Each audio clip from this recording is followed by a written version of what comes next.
Muy bien. Vamos con nuestro tema número 2, que se llama así: la bienaventuranza de dar. Hechos 20:35 dice así la palabra: en todo os he enseñado que trabajando así se debe ayudar a los necesitados y recordar las palabras del Señor Jesús, que dijo: más bienaventurado es dar que recibir. Hagamos una oración. Señor, aquí están nuestras vidas delante de ti, Dios. Queremos ofrecernos como sacrificio vivo, santo y agradable a ti. Aquí están nuestras vidas, Dios, que en realidad ya no son nuestras vidas,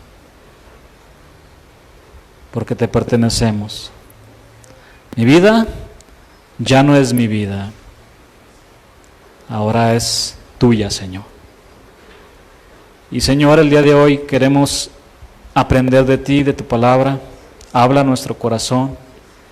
Sobre todo, Señor, ayúdame a mí, Señor, para poder dar tu palabra con el equilibrio, dando todo el consejo, sin llegar a los extremos, Dios. Ayúdame, Señor, dame la sabiduría y la gracia, y que mis hermanos puedan recibir tu palabra, únicamente tu palabra, Dios. Te lo pido en el nombre de Jesús. Amén.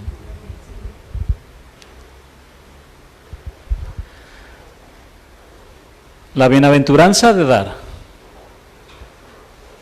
Hermanos, este tema es muy sensible debido al abuso exagerado que algunos pastores le han dado y le siguen dando, sobre todo con el llamado Evangelio de la Prosperidad, que enfatiza su doctrina en las cosas de este mundo y, lejos de llevar a las personas a Dios, lo único que logra es despertar la avaricia de sus corazones. Les enseñan a declarar que todo aquello que desean en este mundo lo pueden obtener. Declara que eres sano, que eres rico.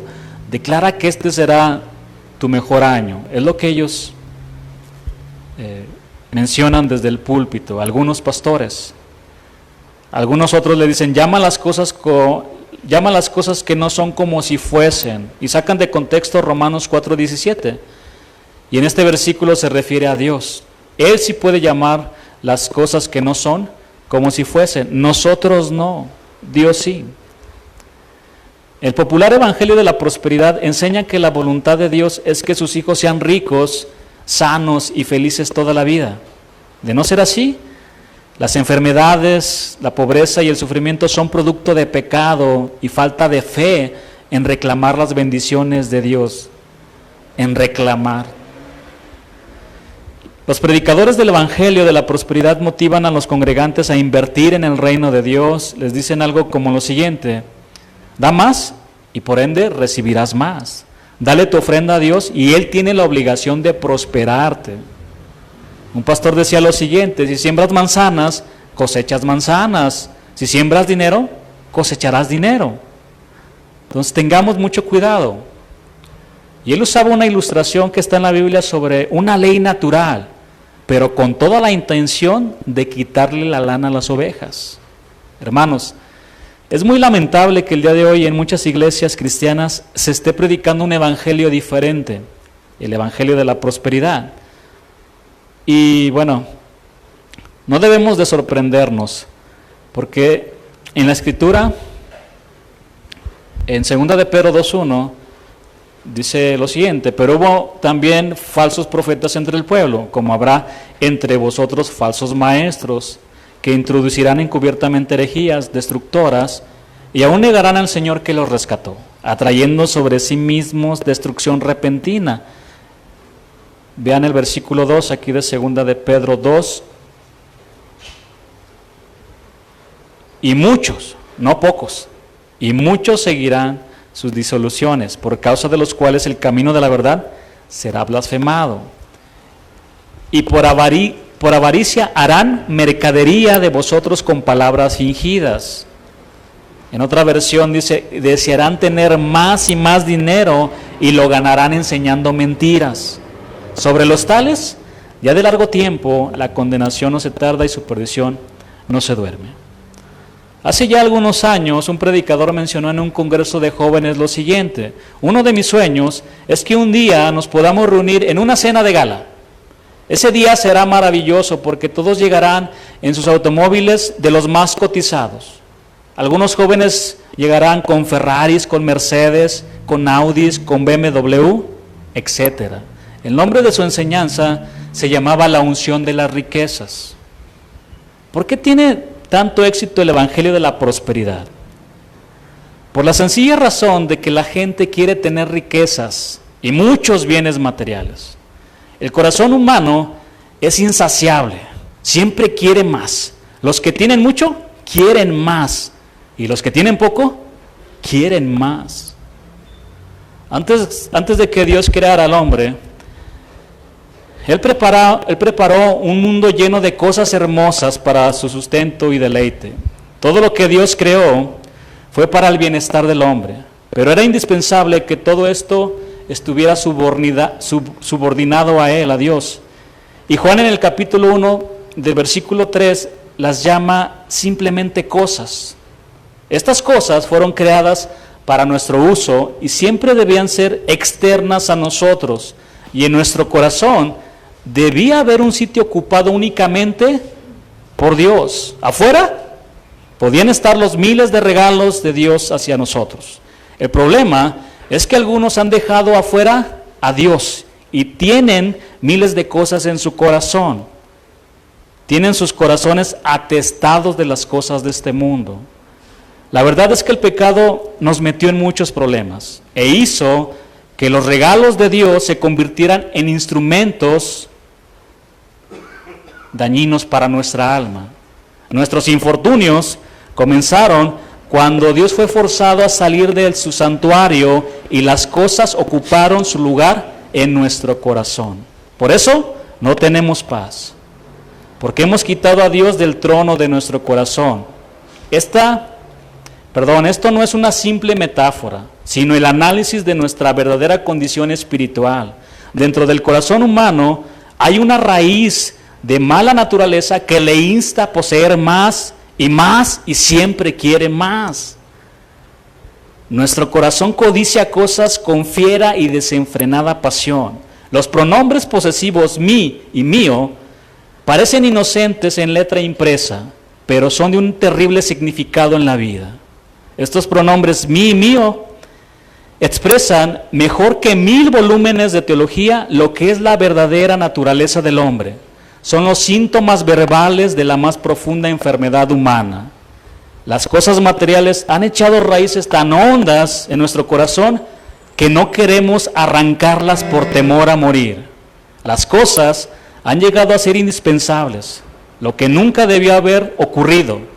Los regalos de Dios han llegado a ocupar el lugar de Dios y esto ha trastornado todo el orden de la naturaleza. Nuestro Señor Jesús se refería a la tiranía de las cosas cuando dijo a sus discípulos en Mateo 16, 24 al 26, si quieren tomar nota. Entonces Jesús dijo a sus discípulos: si alguno quiere venir en pos de mí, niéguese a sí mismo y tome su cruz y sígame. Porque todo el que quiera salvar su vida, la perderá, y todo el que pierda su vida por causa de mí, la hallará. Porque, ¿qué aprovechará al hombre si ganare todo el mundo y perdiere su alma? ¿O qué recompensa dará el hombre por su alma? Dividiendo en fragmentos esta verdad, a fin de entenderla mejor, vemos que hay dentro de nosotros un enemigo cuya presencia toleramos con grave peligro. Jesús lo denominó vida o nuestra vida, cuya principal característica es el deseo de poseer. Así lo demuestran las palabras ganancia y provecho. Permitir a este enemigo vivir terminará al final con todo. En cambio, repudiarlo y con él repudiar el mundo de las cosas dará como resultado final la vida eterna con Cristo. Hermanos, la única manera de acabar con este enemigo es por medio de la cruz. Y es que ante la cruz de Cristo solamente tenemos dos opciones: huir de ella o morir en ella. No hay más. La mejor manera de adquirir mayor conocimiento de Dios es pasando por valles sombríos de tristeza y soledad. Los bienaventurados que poseen el reino son aquellos que han repudiado todo lo externo y han desarraigado, han quitado de su corazón todo deseo de poseer cosas. Estos son los verdaderos pobres en espíritu. En su vida interior han llegado a ser semejantes a los pobres que deambulaban por las calles de Jerusalén. Este es el significado de pobre en labios de Cristo.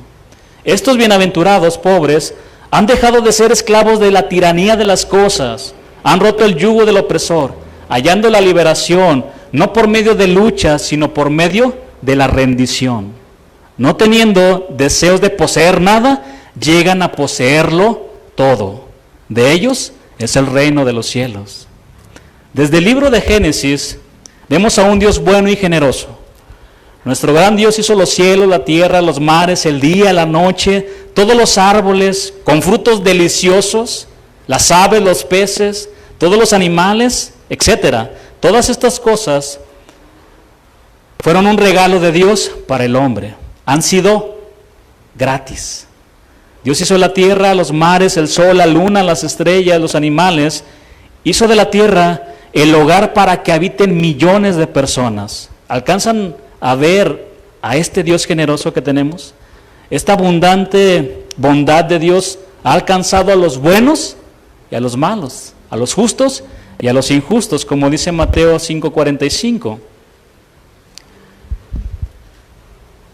Así dice la palabra: para que seáis hijos de vuestro Padre que está en los cielos, que hace salir su sol sobre malos y buenos, y que hace llover sobre justos e injustos. En el mismo planeta donde viven los sicarios, también viven los policías. En el mismo planeta donde viven los cristianos, también viven los satanistas.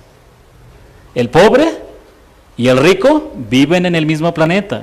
El mismo sol sale para todos. ¿Cómo se llama esto? Bondad de Dios, que hace salir el sol para justos e injustos. El Señor hace salir el sol para malos y buenos y hace llover sobre justos e injustos.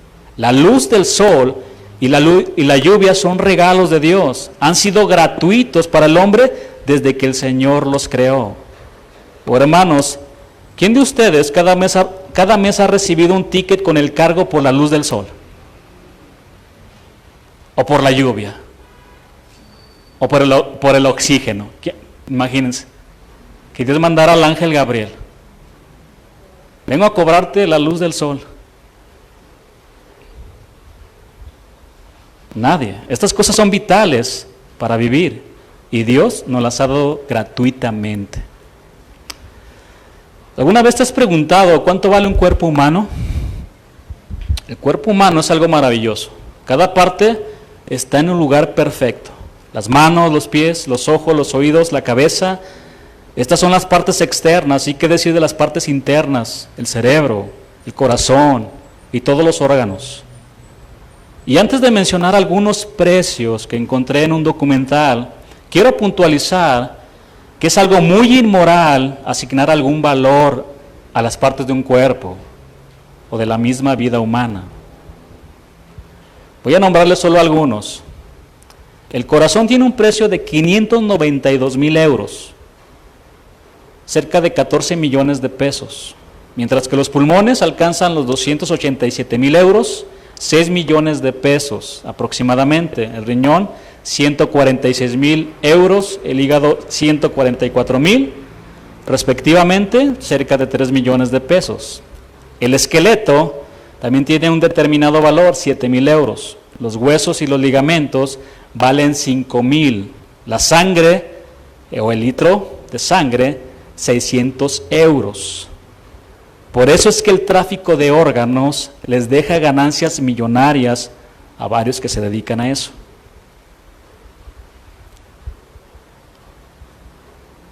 Ahora es importante señalar que son solo estimaciones en función del uso que se le da a cada una de las partes, pero aún así son cifras sorprendentes. Vean lo que dijo el Señor Jesús en Mateo 6:25. Por tanto os digo, no os afanéis por vuestra vida, ¿qué habéis de comer o qué habéis de beber? Ni por vuestro cuerpo, ¿qué habéis de vestir? ¿No es la vida más que el alimento y el cuerpo más que el vestido? La respuesta es sí. Otra versión dice, por eso os digo, no os preocupéis por vuestra vida, qué comeréis o beberéis, ni por vuestro cuerpo, cómo os vestiréis. ¿No tiene la vida más valor que la comida y el cuerpo más que la ropa? Claro que sí. Pregunta, ¿de qué te serviría comprarte el anillo más brillante y hermoso que existe en el mundo si no puedes usarlo porque no tienes dedos?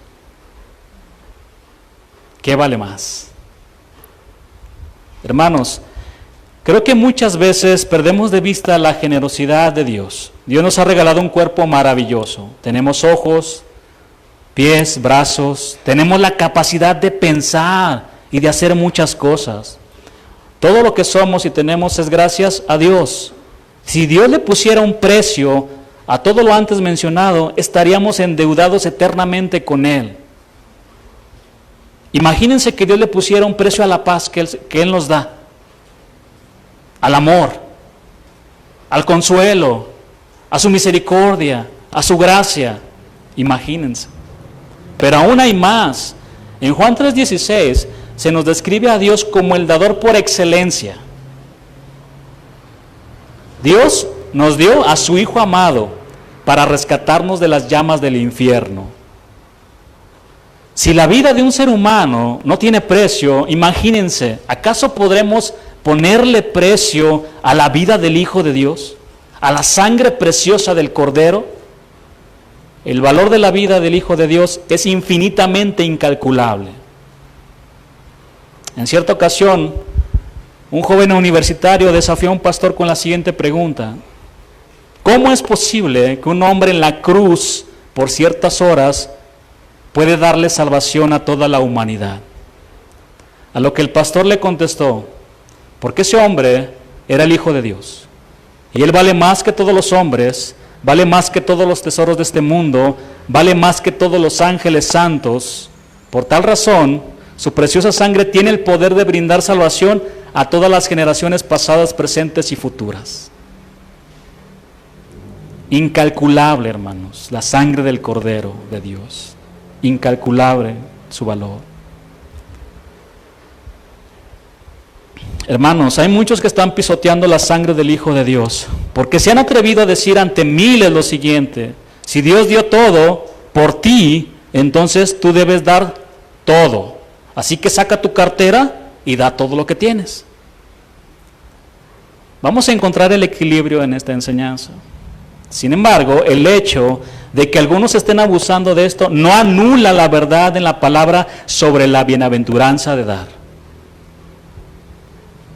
La Biblia dice que presentemos nuestras vidas como sacrificio vivo, santo y agradable a Dios. Es decir, ahora nosotros somos ofrendas delante de Dios. Todo lo que somos y lo que tenemos lo ofrecemos voluntariamente a Dios. Nuestro corazón, nuestra alma, nuestro cuerpo y todo lo que tenemos, incluyendo las cosas materiales, todo lo rendimos a Dios sin que nadie nos obligue o nos manipule. Amén. Porque sabemos que todo es de Él, por Él y para Él. Y que todo lo que somos y tenemos es gracias también a Él. De esta manera hay un deseo genuino de darnos a Dios completamente. Cuando una persona le ofrece su vida a Dios de todo corazón, es porque está convencida de su gran necesidad de ser una ofrenda a Él. Y si esa persona también le ofrece sus bienes materiales, es porque realmente ha tenido un encuentro con Dios y está convencido que toda provisión viene de Él. Y en gratitud ofrece al Señor las cosas que tiene, sabiendo que con esto le honra. Vayamos al libro de Mateo para ver un versículo que establece un perfecto equilibrio entre el dar y el corazón del dador. Mateo 23, versículo 23.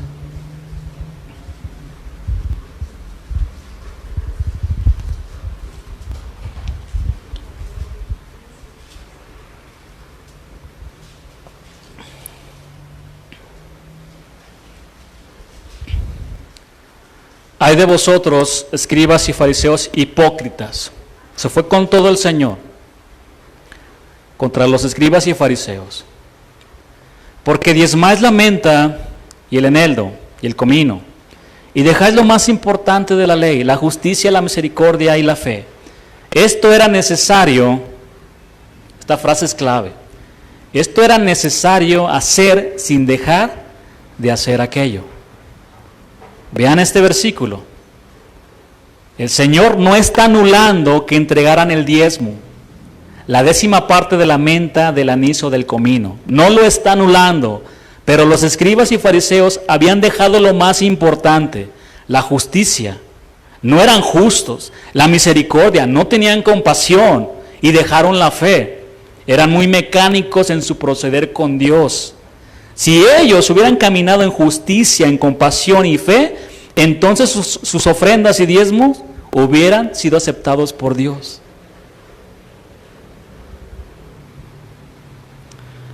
El equilibrio aquí. Esto era necesario hacer sin dejar de hacer aquello. En la Biblia encontramos a hombres dando a Dios de manera espontánea, como fruto de la gratitud de un corazón que reconoce su dependencia y su cuidado. Uno de estos hombres es Abraham, quien se encontró con Melquisedec y le dio los diezmos de todo. Génesis 14, 18. Vayan conmigo a estos versículos que dicen así. Entonces Melquisedec, rey de Salem y sacerdote del Dios Altísimo, sacó pan y vino y le bendijo diciendo: bendito sea Abraham del Dios Altísimo, creador de los cielos y de la tierra, y bendito sea el Dios Altísimo, que entregó tus enemigos en tu mano, y le dio a Abraham los diezmos de todo. Melquisedec salió al encuentro de Abraham, quien volvía victorioso de la batalla contra los reyes que habían apresado a su sobrino Lot, a quien había rescatado con todos sus bienes. Eso lo pueden ver en Génesis 14, del versículo 14 al 16.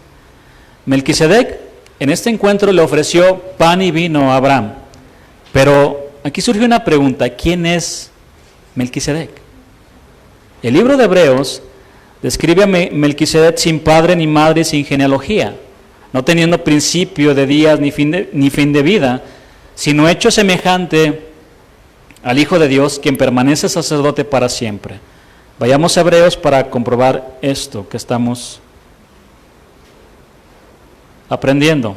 Hebreos 7:1 al versículo 3.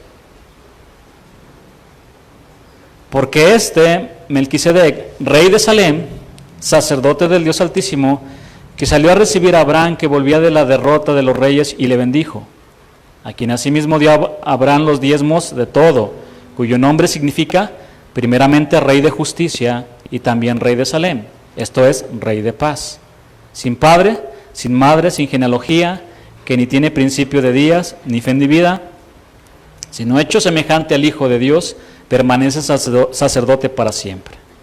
Melquisedec significa rey de justicia. También se le describe como rey de Salem. La tradición judía ha identificado a Salem con Jerusalén. Además, se dice de él que es sacerdote del Dios Altísimo. Una cosa que hace único a Melquisedec es que él es rey y sacerdote. Recordemos que Dios había prohibido a los reyes que fueran sacerdotes y a los sacerdotes que fueran reyes. Por ejemplo, en 2 de Crónicas 26, 16 al 26, tomen nota, el rey Usías trató de tomar el lugar del sacerdote y Dios lo castigó con lepra y fue leproso hasta el día de su muerte. Pero aquí hay una excepción extraordinaria que apunta a ¿quién? Al Rey de Reyes y a nuestro sumo sacerdote, el Señor Jesús. Melquisedec le ofreció pan y vino a Abraham. Hermanos, ¿quién viene a su mente cuando hablamos de pan y vino?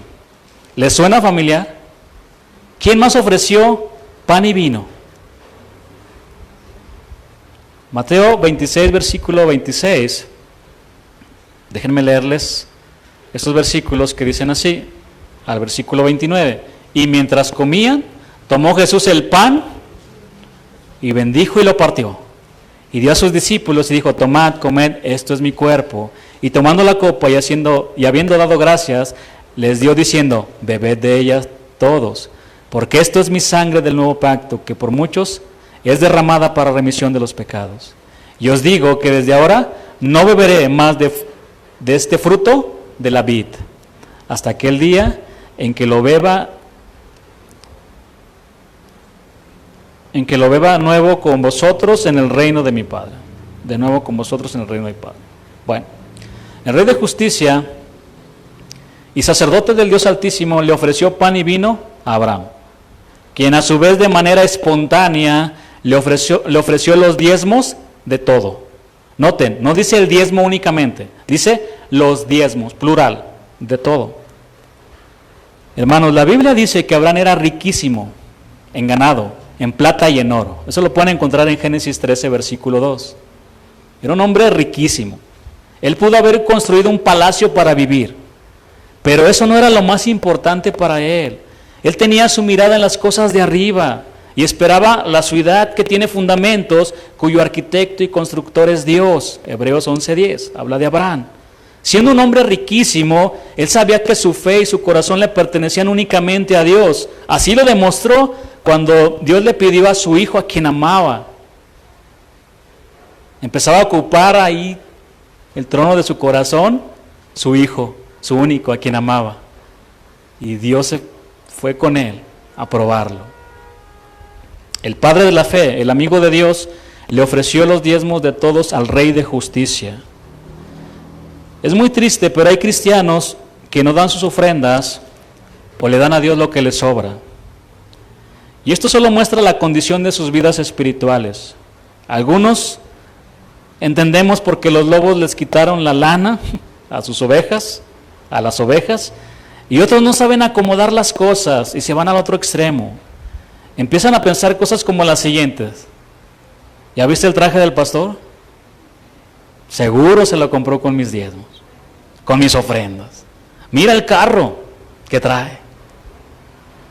Y en realidad es que si hay algunos que han abusado y han lucrado deliberadamente con el Evangelio. Tengan paz, hermanos.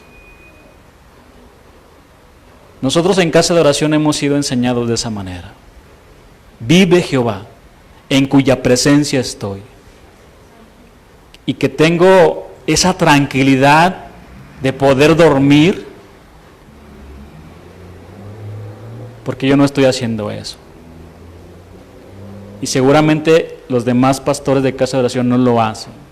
Tenemos temor de Dios. Así nos enseñaron. Tengan paz. Entonces muchos cristianos no encuentran el punto de equilibrio y se van a los extremos. No dan nada y los pastores que están de lleno en la obra de Dios no tienen ni para comer o no tienen para pagar la renta de la iglesia. Se van al otro extremo. Hombres que aman a Dios, entregados a Dios. ¿Que no tienen fe? Que vivan por fe. Sí tienen fe, hermanos. Vayamos al libro de Lucas. El Evangelio de Lucas, ahí en el capítulo 19, registra cómo el Señor posó en casa de Zaqueo, quien le preparó una comida, y de pronto en medio de toda la algarabía que había con la presencia del Señor y de los muchos amigos que Zaqueo tenía, se puso en pie y dijo: he aquí, Señor, la mitad de mis bienes doy a los pobres. Lucas 19:8. Y si en algo he defraudado a alguno, se lo devuelvo cuadruplicado. ¿Qué llevó a Zaqueo a ofrecer voluntariamente al Señor? La mitad de sus bienes. ¿Recuerdan la historia? Un hombre chaparrito quería ver a Jesús, se subió al árbol y lo vio el Señor, llamó la atención del Señor y fue a su casa y le predicó el Evangelio. ¿Qué llevó a Zaqueo a ofrecer voluntariamente al Señor la mitad de sus bienes? Porque al darlo a los pobres se lo daba al Señor. Por eso cuando Zaqueo dijo estas palabras, Jesús contestó: hoy ha venido la salvación a esta casa. Es decir, El gesto de Zaqueo significó para el Señor que de verdad él había creído en todo lo que el Señor había expresado esa tarde en su casa cuando le predicó el Evangelio. Zaqueo había recibido la palabra con tristeza de ver su condición, pero también con el gozo de tener ahora a Jesús con él. Por eso llevó a la práctica lo que ahora había en su corazón. Vayamos a Lucas 8 ahora, versículo 1 al 3, para ver las vidas de unas mujeres agradecidas porque fueron sanadas por el Señor. Se los leo. Aconteció después que Jesús iba por todas las ciudades y aldeas, predicando y anunciando el evangelio del reino de Dios, y los 12 con él. Y algunas mujeres que habían sido sanadas de espíritus malos y de enfermedades, María, que se llamaba Magdalena, de la que habían salido 7 demonios, Juana, mujer de Chuza, intendente de Herodes, y Susana, y otras muchas que le servían de sus bienes. En ningún momento se ve al Señor en los evangelios manipulando a los hombres o a las mujeres para que dieran sus ofrendas. Aquí tampoco lo vemos cobrando o pidiendo una ofrenda porque había sanado a estas mujeres. No obstante, estas mujeres estaban profundamente agradecidas que lo sirvieron con sus bienes. Así pasa con todos los redimidos del Señor, con aquellos que tuvieron un encuentro con el Señor donde fueron cambiados para siempre. Al contemplar lo que Dios hizo por ellos, en gratitud le ofrecen voluntariamente al Señor su corazón y adoración, pero también le honran con su trabajo y con sus bienes. Ahora vayamos a Lucas capítulo 21, versículo 1 al 4.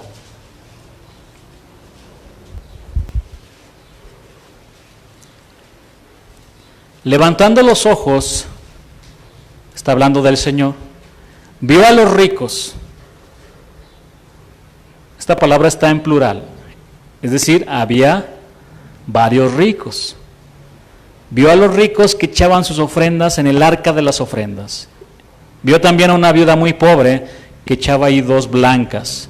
Y dijo, en verdad os digo que esta viuda pobre echó más que todos, porque todos aquellos echaron para las ofrendas de Dios de lo que les sobra, mas esta, de su pobreza, echó todo el sustento que tenía. Estaré usando también el pasaje paralelo que se encuentra en Marcos 12, 41, para dar una explicación más completa de este pasaje con la ayuda de Dios.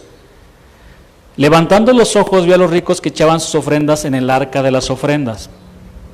Jesús se hallaba en el lugar del templo llamado Atrio de las Mujeres, y el arca de las ofrendas se ponía ahí o en un pasillo anexo. En este lugar había 7 urnas. En una los fieles depositaban sus impuestos al templo, y en las 6 restantes se depositaban las ofrendas voluntarias, como la que dio esta mujer. No solo era pobre, además como viuda tenía muy pocos recursos para obtener ingresos económicos. Su pequeña contribución fue un sacrificio, pero lo hizo voluntariamente.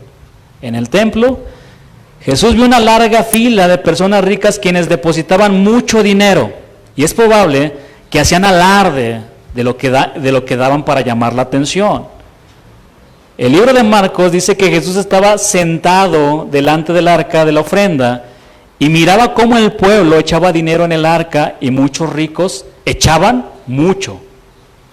En el pasaje anterior, aquí de Marcos, no vayan, Jesús había denunciado a los escribas porque devoraban las casas de las viudas y por pretexto hacían largas oraciones. Y ahora, en acusado contraste con la avaricia de los escribas, el texto llama nuestra atención sobre la devoción de una mujer viuda.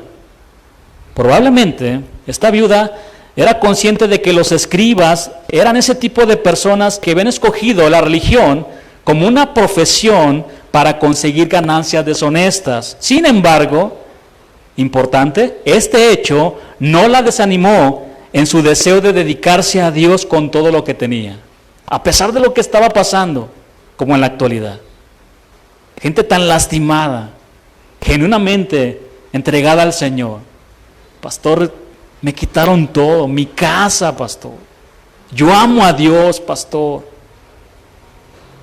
Y llegó alguien y me dijo esto, dáselo al Señor. ¿A cuál Señor? ¿Al Señor pastor? Son engañados fácilmente. Pero esta mujer, en ese contexto que había, no se desanimó. Se dedicó, fue una mujer devota y se entregó.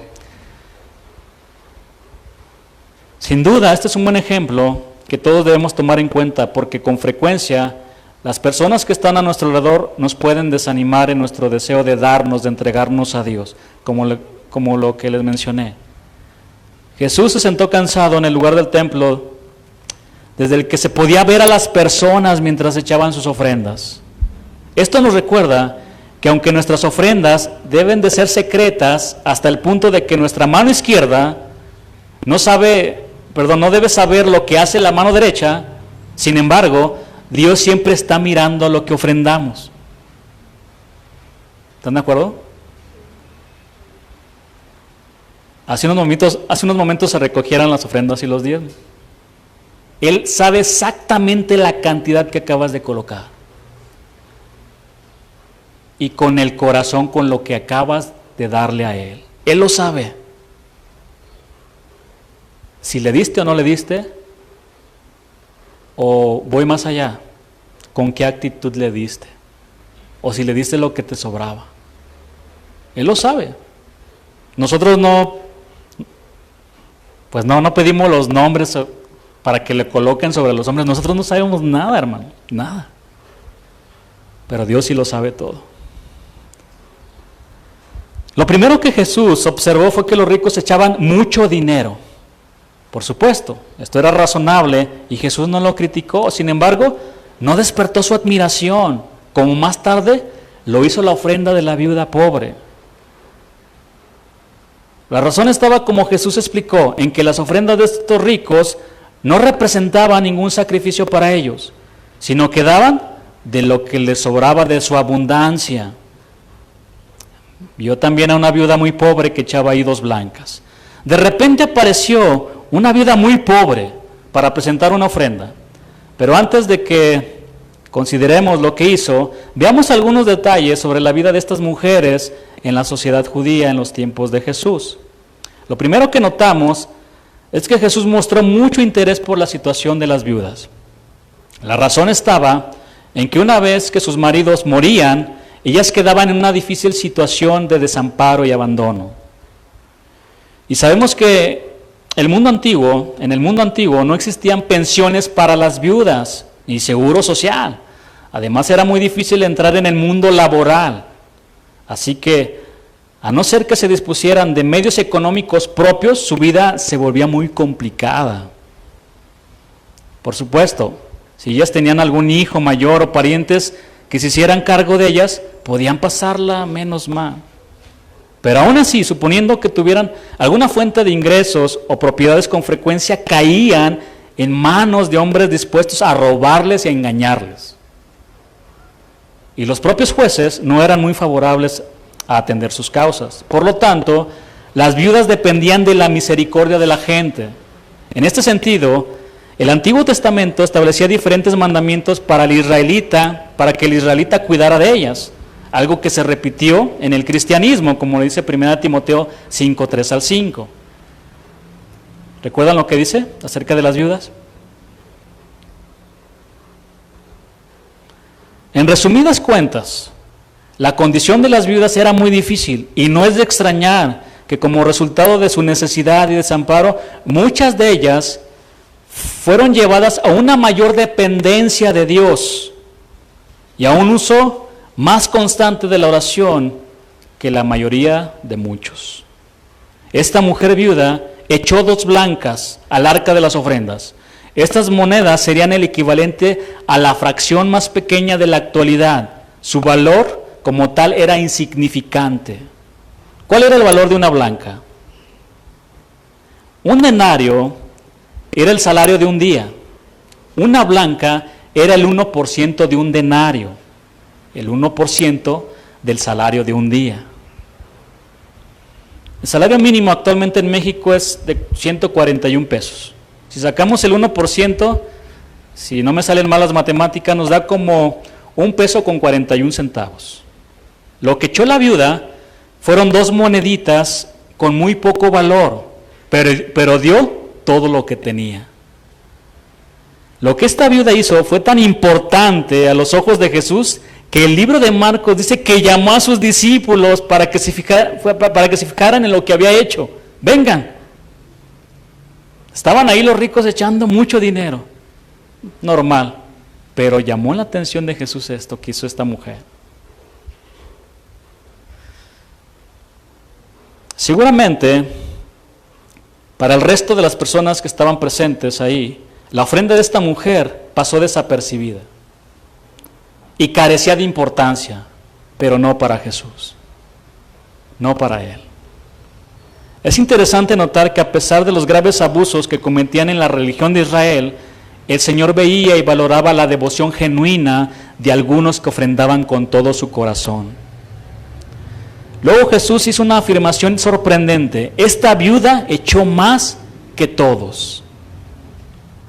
Hermanos, como les mencionaba, el Dios omnipresente y omnisciente ve claramente la cantidad que ofrendamos, pero también ve la calidad con la que ofrendamos. ¿Con qué calidad moral y espiritual estamos dando eso?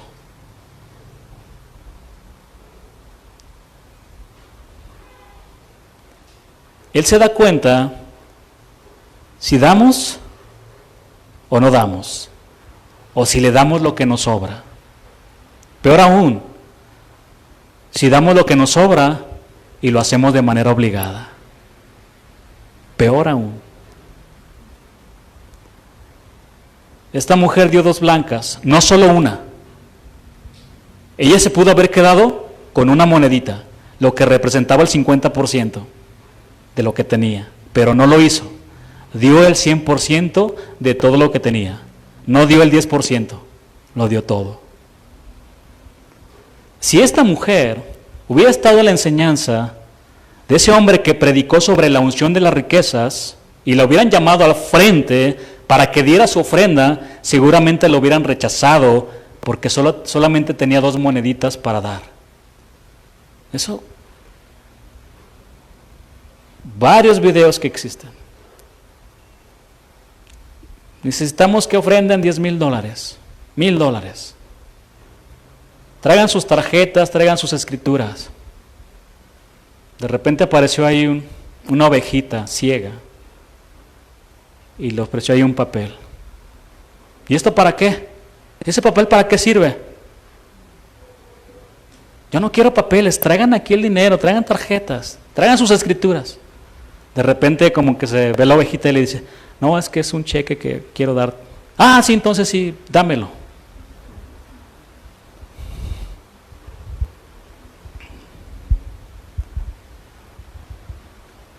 Pero veamos cuál fue la opinión del Señor Jesús acerca de esta mujer y su ofrenda.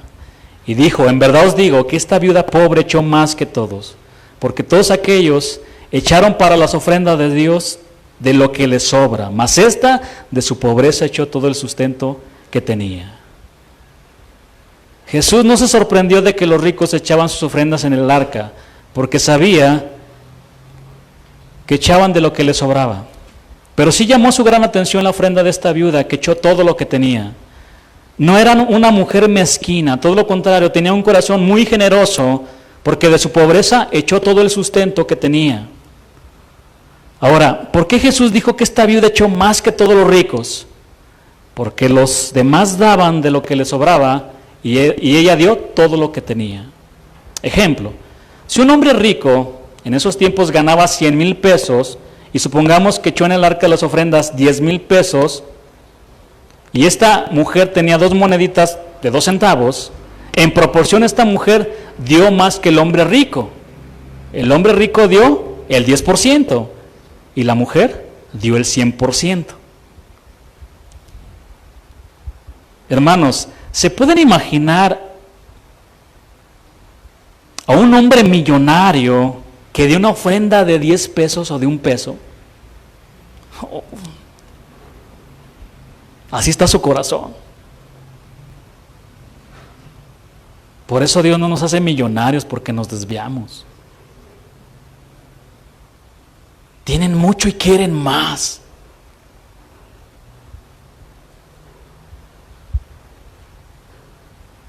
Pero es mi dinero, pastor, es mío.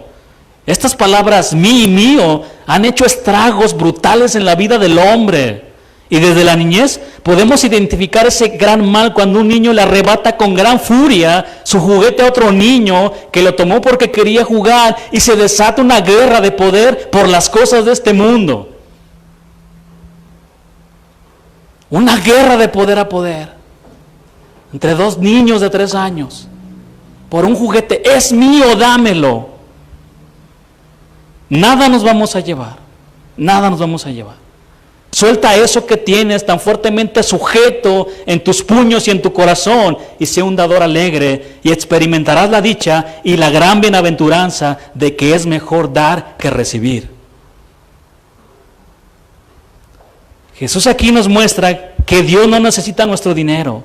Si Dios necesitara nuestro dinero, entonces la cantidad sería importante para Él, pero lo más importante es el corazón con lo que estamos ofrendando a Dios. Qué terrible, hermano. Un niño de 5 años con 2 tortas, una en cada mano, no queriendo compartirle a otro niño y aún deseando la torta del otro niño con 2 tortas en sus manos. Es mío.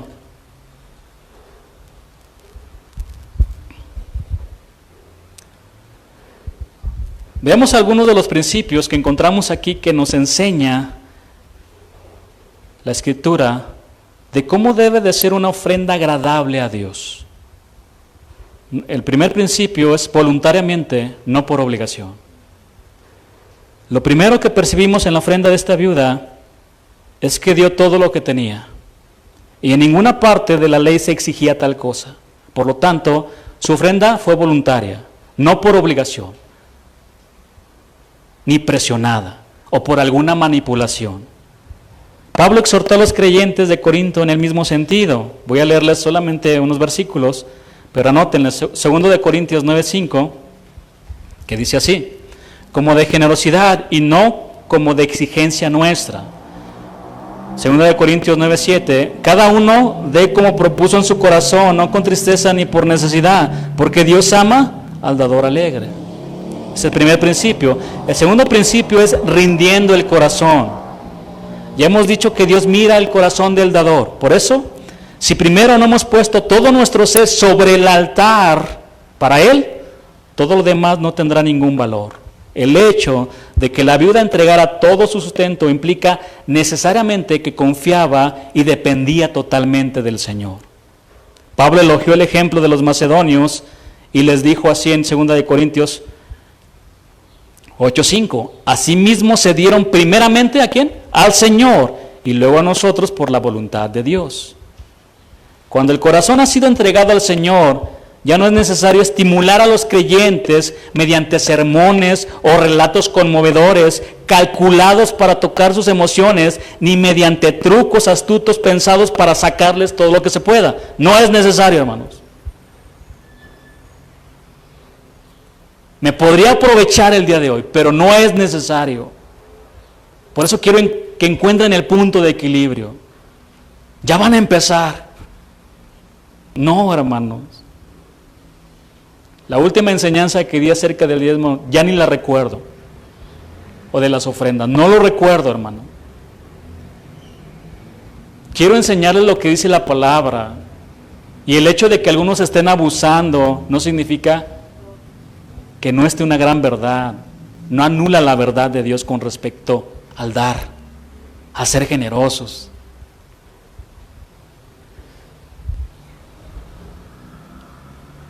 No olvidemos que Dios en realidad no quiere nuestro dinero, sino a nosotros mismos. Y esto es precisamente lo que tuvo de especial la ofrenda de esta viuda. En algunos círculos se enfatiza demasiado la cuestión de entregar a Dios el diezmo. Y parece que inmediatamente el 90% restante queda para que la persona haga con ello lo que se le plazca. Pero no debemos olvidar que o entregamos a Dios nuestra vida entera, 100%, o cuando le entregaste tu vida al Señor le dijiste, ten el 10% de mi vida, Señor. Fue completa, le entregamos nuestra vida. O cuando le entregamos nuestro corazón al Señor le dijimos, Señor, toma el 10% de mi corazón, la 10ª parte. Fue todo nuestro corazón. Por lo tanto, somos responsables de dar un buen uso a todo lo que Dios nos da. Tercer principio es por amor al Señor. La mujer viuda amaba al Señor, su Dios, con todo su corazón, y por eso entregó todo lo que tenía. Con su ofrenda, la mujer expresó su convicción de que todo lo que tenía le pertenecía al Señor y que Él es digno de todo. Por eso se le ofreció con todo su amor. La manera en que ofrendamos demuestra el tipo de creyente que somos y también lo que pensamos acerca del Señor. Cuarto principio, con sacrificio y abnegación. La viuda dio todo su sustento, no dio lo que le sobraba, como lo hicieron los ricos, sino que entregó algo que necesitaba para vivir. El rey David expresó el mismo principio en el Salmo 24:24, porque no ofreceré a Jehová mi Dios holocaustos que no me cuesten nada. Número 5, que debemos ofrendar en medio de riquezas o pobreza. Ya está más complicado, ¿eh? Empieza a subir aquí. Sí, pero estamos en pandemia, pastor. Y lo entendemos también, amada iglesia, claro que lo entendemos.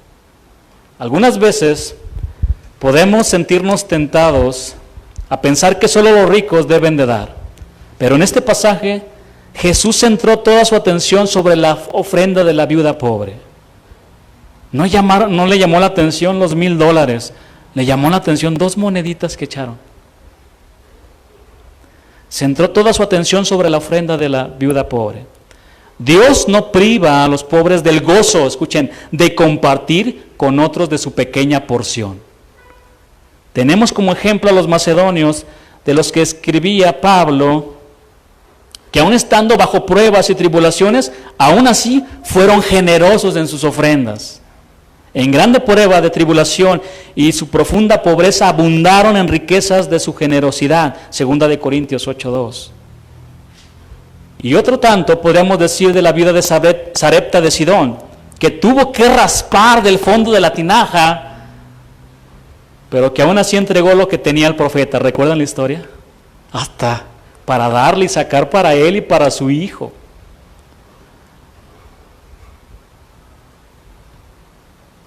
Sexto principio, dando lo mejor. Sin lugar a dudas, la viuda dio lo mejor que tenía. De hecho, dio todo lo que tenía.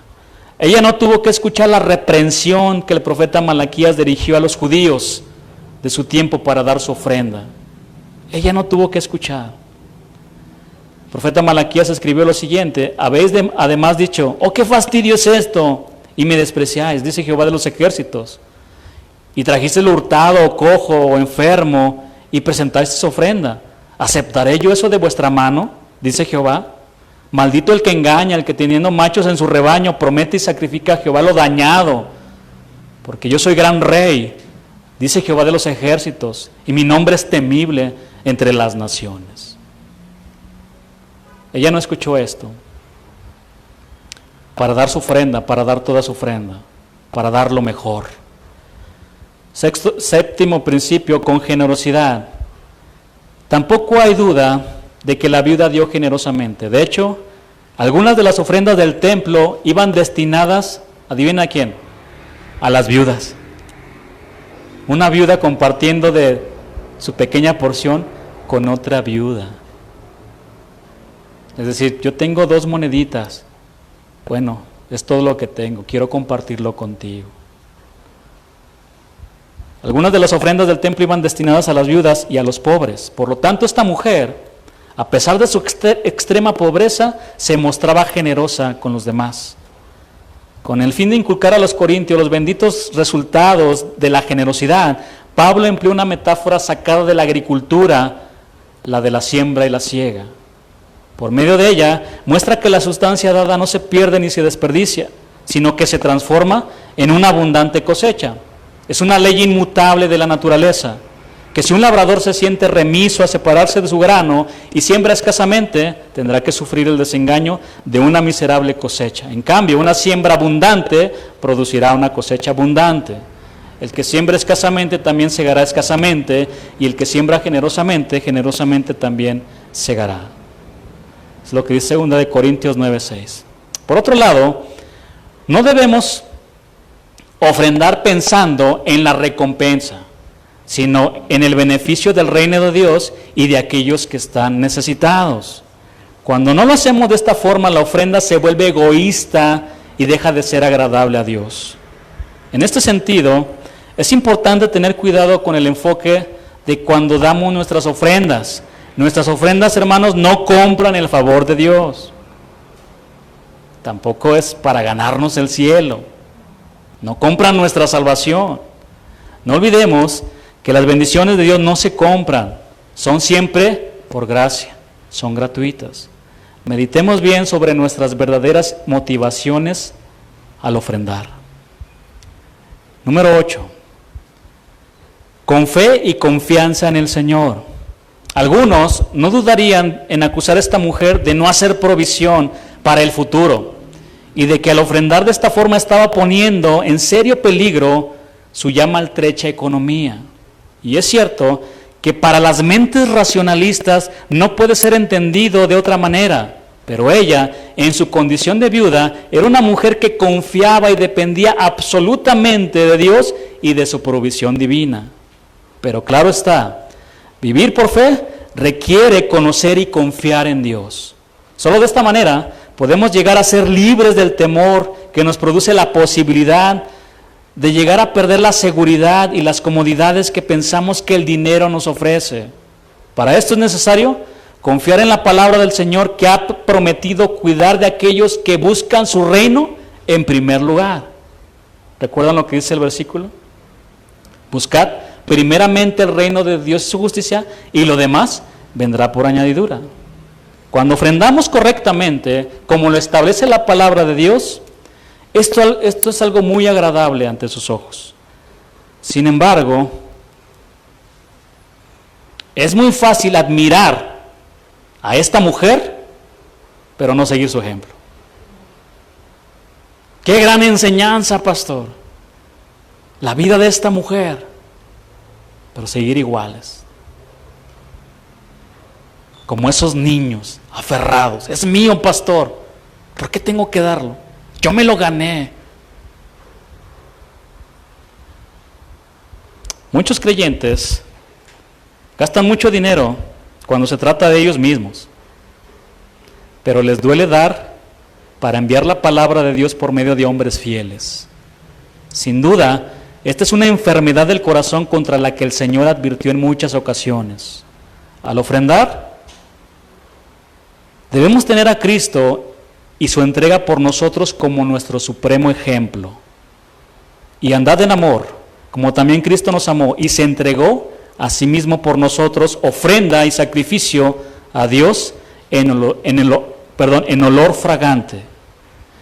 Vamos a Hechos 20:35.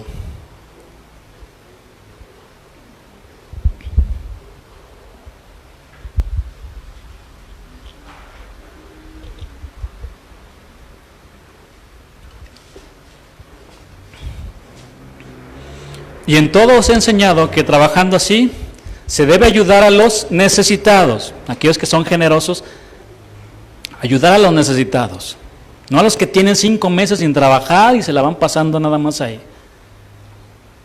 a los que realmente necesitan. Y recordar las palabras del Señor Jesús, que dijo: más bienaventurado es dar que recibir. Queridos hermanos, la lógica de Dios es muy diferente a la lógica del mundo, ¿sabía? El mundo te dice que es mejor recibir que dar, pero Dios no solo dice que es mejor, sino que es una dicha dar que recibir. La lógica del mundo te dice 1 más 1 son 2, y Dios dice 1 más 1 es igual a 1, y los dos serán una sola carne, refiriéndose a Adán y a Eva. La lógica del mundo decía es imposible que se alimenten cerca de 5,000 hombres con 2 peces y 5 panes.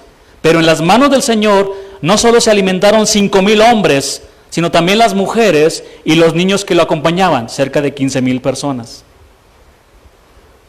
Todos se saciaron y hasta sobró. De los pedazos que sobraron se llenaron 12 cestas, dice Mateo 14. Más bienaventurado es dar que recibir.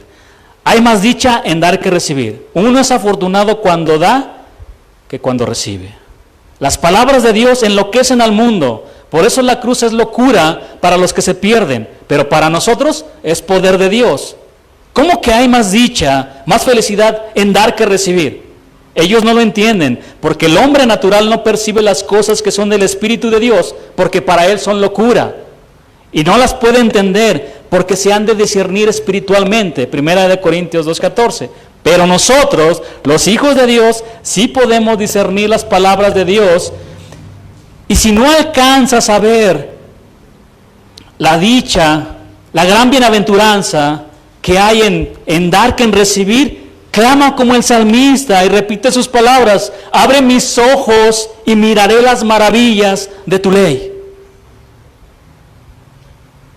Los que hemos nacido de nuevo, ya no estamos esclavizados al pecado ni al pensamiento del mundo. Somos libres. Dios nos hizo libres. Hermanos, la generosidad es una característica de aquellos que han sido libertados. El Dios dinero y las cosas materiales ya no ocupan el primer lugar en nuestro corazón. Somos libres para dar con alegría, porque también hemos entendido que todo es del Señor, que mi vida ya no es mi vida, es del Señor, que mi dinero ya no es mi dinero, que es del Señor, que mi casa no es mi casa, yo vivo en la casa de mi Señor, todo es de Él. Nuestra mirada no está en las cosas terrenales, nuestra mirada está en la ciudad celestial donde está Cristo. Más bienaventurado es dar que recibir. Estas fueron las últimas palabras que Pablo le dirigió a los hermanos y a los ancianos, a los líderes de Efeso. Fue una despedida muy emotiva, porque después de esto, Pablo se puso de rodillas y oró con ellos. Entonces hubo gran llanto de todos, y echándose al cuello de Pablo le besaban. Las últimas palabras que escucharon de Pablo fueron estas: más bienaventurado es dar que recibir. Y Pablo fue un hombre que se entregó por completo a Dios y a su obra. Por eso previamente les dijo lo siguiente: ni plata ni oro, ni vestido de nadie codiciado. Antes vosotros sabéis que para lo que me ha sido necesario a mí y a los que están conmigo, estas manos me han servido. Pablo y los que estaban con él trabajaron para sembrar en la obra de Dios. En todo os he enseñado que trabajando así se debe ayudar a los más necesitados y recordar las palabras del Señor Jesús, que dijo: más bienaventurado es dar que recibir. Pablo fue un hombre que se entregó por completo a Dios y a su obra.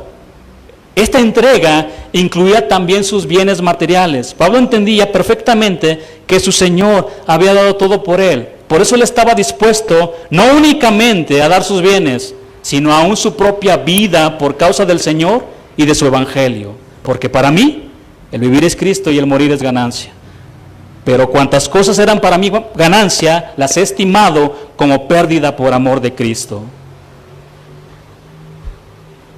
Y en Hechos 21:13, vean lo que dijo Pablo.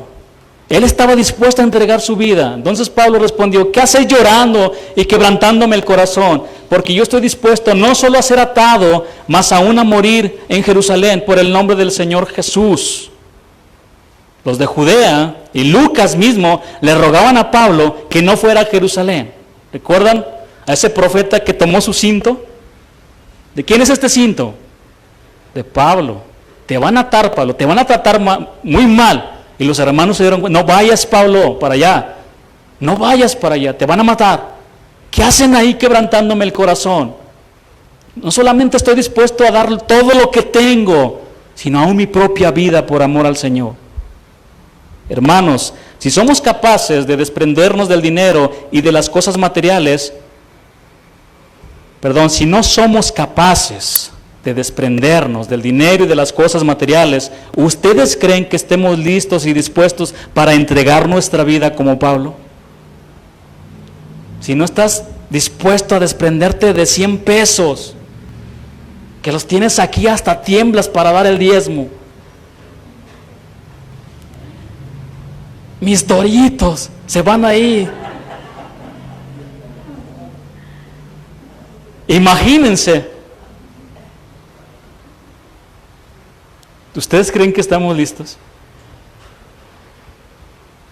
Es necesario que aprendamos todo el consejo de Dios para no caer en los extremos. Y esta palabra no es para motivar a que den, ni para beneficiar a alguien o favorecer alguna obra en particular. No, hermanos, no se trata de eso. Se trata de aprender lo que Dios ha expresado en sus escrituras sobre la hermosa bienaventuranza de dar. Al final, tu ofrenda, lo que le estás dando a Dios, es entre tú y Él. Es entre tú y Él.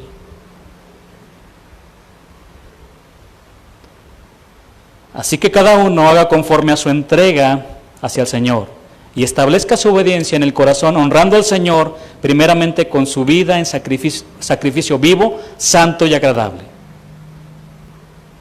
Porque Dios sí espera que sus hijos se entreguen voluntaria y enteramente a Él, en espíritu, alma, cuerpo y aún con lo que tenemos, porque es más bienaventurado dar que recibir. Dios les bendiga. Pónganse sobre sus pies para orar.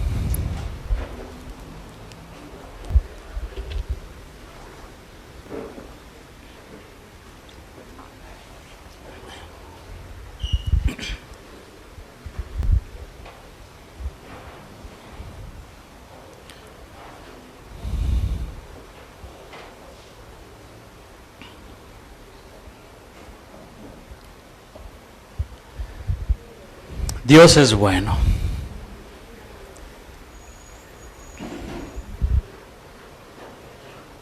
Nunca podremos pagar lo que Él nos dio.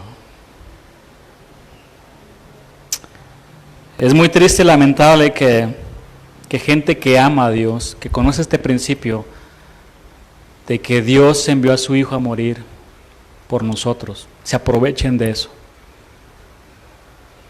Y que digan, si Dios dio lo más preciado que tenía, tú tienes que darlo todo. Y empiecen aquí, pasen, denlo todo, que abusen de esto. Y es un tema tan sensible por el contexto que conocemos. No debería de serlo. Qué hermoso es compartir, ser generoso, dar, entregarnos.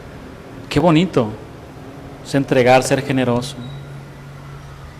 Y a los que el Señor les ha permitido tener, qué bueno, gracias a Dios, gracias a Dios. ¿Recuerdan lo que decía el salmista? Señor, del pan diario, Señor, quiero estar, porque no me quiero olvidar de ti, Señor.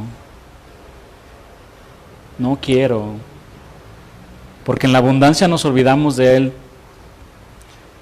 En la escasez manténme del pan que yo necesito, Señor. Y el Señor conoce el corazón de cada uno de nosotros. Hermanos, esto es entre ustedes y Dios. Es entre ustedes y Dios. El Señor sabe las necesidades que hay en la iglesia. Nosotros en esa parte confiamos en Dios completamente. De mí no van a esperar que un día aquí falta para luz y esto, yo no lo voy a hacer. No lo voy a hacer. En algún momento cuando no se puedan cubrir las cosas que hay aquí, pues nos vamos a ir a otro lado. Pero vamos a confiar en Dios nosotros. Vamos a esperar y a enseñarles lo que dice la palabra. Saliendo, un paso afuera, ustedes deciden si van a obedecer o no obedecer la palabra.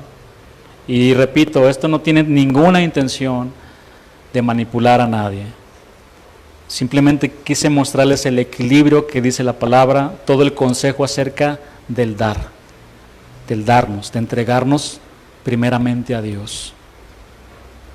Amén. Vamos a darle gracias a Dios.